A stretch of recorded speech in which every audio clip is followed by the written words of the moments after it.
Trinity is always a tricky one because the people, Muslims aren't going to stay around and listen to this, and they don't want to hear your opinion, and they don't want to hear your experience, and I know that. So therefore, I don't try to explain it.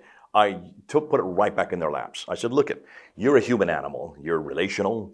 We all are merciful and compassionate and loving, right? We know that because it's right there in the Qur'an. It's right at the beginning of the Qur'an. And if that is the case, I know you're a compassionate man. I know you. I've met you. I've seen you. Well, you're very loving. You're very merciful. And you're also very loving. Well, let's go and see where those come from. Well, they actually come from your God. Your God, Allah, that's not his name. Allah is nothing more than a title. But he has 99 names. So let's look at 3 of them, the 3 best ones. Well, the first 2 I've just given you. It's right there in the very first verse. Bismillah al-Rahman al-Rahim, the compassionate one, the merciful one. There you go, right there, compassion, mercy. And then I like to add number 47, the loving one. I could add many, many more, but let's just look at those 3. Compassion, merciful, loving. That's your God, right?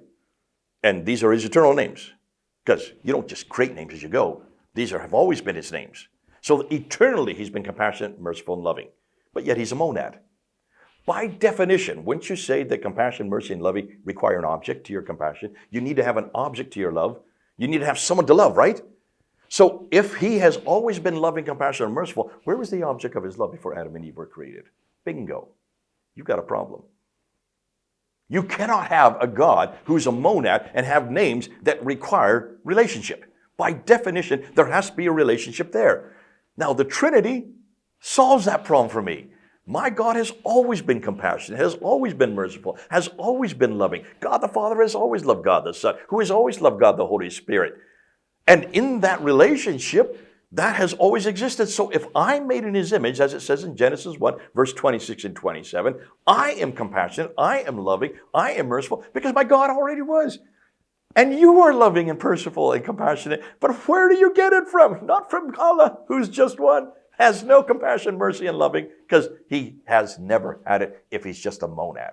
You're going to have to come home to my God, to the triune God. Bingo. To understand who you are as a beautiful, personal, and relational animal. And we are social animals. The only way I can understand it, if my God was first that, which is I can only find in the Trinity.